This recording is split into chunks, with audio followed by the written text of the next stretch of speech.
Should you always speak to your man? Should you always speak to your man like a king? Should you always speak to your man like a king? I'm gonna go ahead and play this clip. Always learn how to talk to the king in you.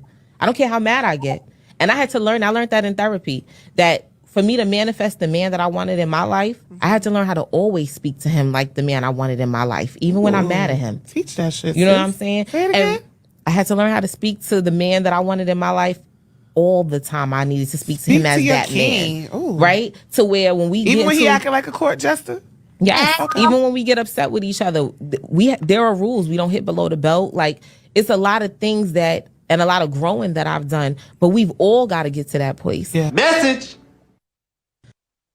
All right, that's a message right there. I'm just curious to hear what the panel got to say. Should you always speak to your man like a king?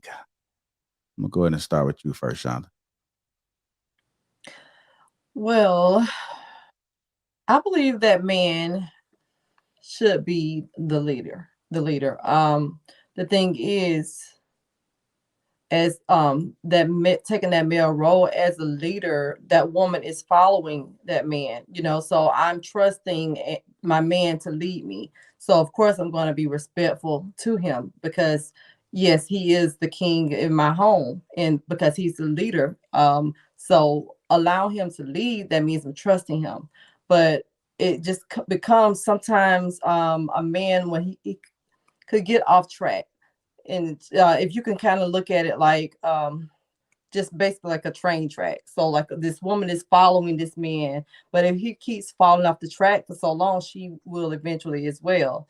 So sometimes that's when things kind of get conflicted, I believe, in relationships. But when it comes to that man, if he's leading, of course I'm going to respect him and as the leader of the household. And yep, I mean, long as he's leading properly, yeah, I'm gonna respect him.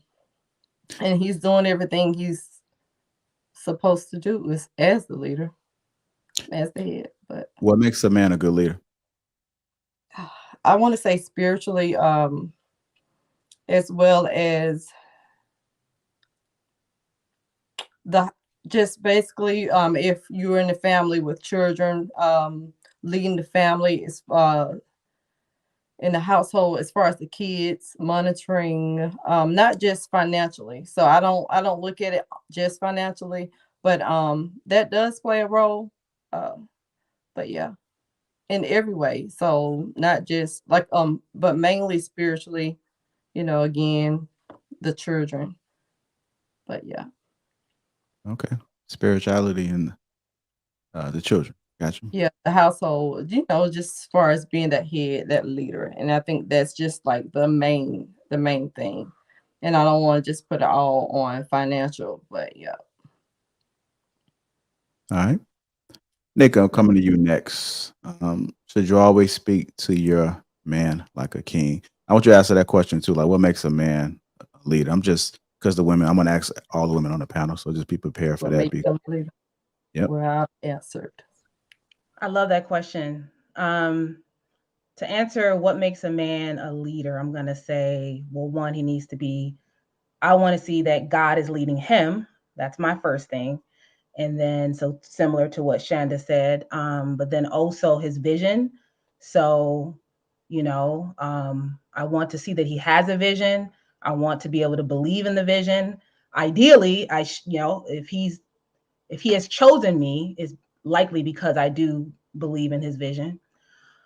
Um, but just in terms of should I always or should one always speak to their man like a king? I'm going to say yes. I'm going to say, this is one of the most challenging things for me is to speak to a man like a king when I, in that moment, at that very moment, feel like I don't want to, for based on whatever circumstances are going on, but to still have the ability to do it. And that is one of the things I had to learn, is how to control my own emotions so that in times where, now mind you, I'm speaking now about my fiance. So now in terms of some random guy off the street or you know, some guy that I'm dating it's a toxic relationship. I'm not speaking to that. I'm speaking to somebody who I, you know, already have a major admiration and respect for. Can I ask But why? I'm sorry. I just want to ask why you said I'm not going to want to speak to him like a king. Why? Like, because Well, I that's was the question I have. Yeah, in that situation, I was speaking to, like, say if there's some turmoil between us. So say we're angry at each other, we're arguing at each other. In that moment, if we're in a big argument, this is one thing I had to work on. I would be, you know, my masculine would rise up. And what I'm learning is that that got me nowhere. So to whatever I said, I was speaking specifically to if there's turmoil. I'm not, yeah, I'm in that moment. I may not want to, but my biggest challenge is even when I don't want to speak to him that way, still finding it within me to learn how to do that, because I noticed that I've gotten a lot more accomplished when I'm able to always speak to him like a king. But I'm not But gonna act. Go ahead. just another caveat to that. Almost repetitive, but I'm not going to ask you the same question again. But why would you want to? Like, and this is for the women. What makes you want to speak to a man out of term if he isn't leading correctly or for whatever he did that, he did this? What makes you, what is the impulse that makes you want to say something out of line? What is that inside of you that makes you the impulse? What is that? Real Most times. quick, real quick. Hold on, I'm hold just on. gonna Go ahead. Okay. Just to answer you, for Yeah. me, it is my emotions, and I've had to learn to control my emotions. That is it. That's what it is for me. It is the emotional, whatever is the feminine energy. I don't know what, but as a woman, I've had to learn how to control, because as they say, we all have, you know, even though I'm a woman and I'm feminine, I still have they say it's a spectrum, right? So there's, you know, you can kind of, I'm not going to get into all those all that stuff, but bottom line is, you know, you can exhibit a little masculine energy even though you're feminine. So I've had to dial back that masculine energy, particularly as a modern woman, as a woman who, you know, is out here in the world and figuring out how to navigate it. And you go home and you have to learn how to shut that off. Sometimes I have not been able to do that. So do you And talk those to people as your example when you're out versus in? You talk to people out of line when you're out the house, or just a question because I don't really understand it. if they Who else if the do you talk person to like that? if I feel disrespected by somebody out of the house, then yes, I would talk to them like that as well. Oh, that's Mhm. crazy. Okay. All right. I was just wondering because my whole thing is Why is it crazy? I don't understand, why is it crazy? why would you speak to anybody out of line ever, just period, as a woman? Like you're gonna get slapped in Well, the mouth outside versus in like well, I no, don't no. understand. I'm only speaking to in situations where I feel disrespected. I am going to stand up for myself. You know, I'm not going to let So anybody is just it say standing anything. up for yourself or is it an impulse to speak out of line? Because there's a difference. So if somebody grabs you, you have the right to say, get off me. But if nobody's touching you and somebody says, look, you little nabbyhead bitch or whatever, you'll have an impulse to go love and hip hop on her? Well, I don't go love and hip hop, but there will be some words exchanged. But Why? is that not human nature? No, it's I not. feel like, Mr. That's Lego, you not. kind of gaslight.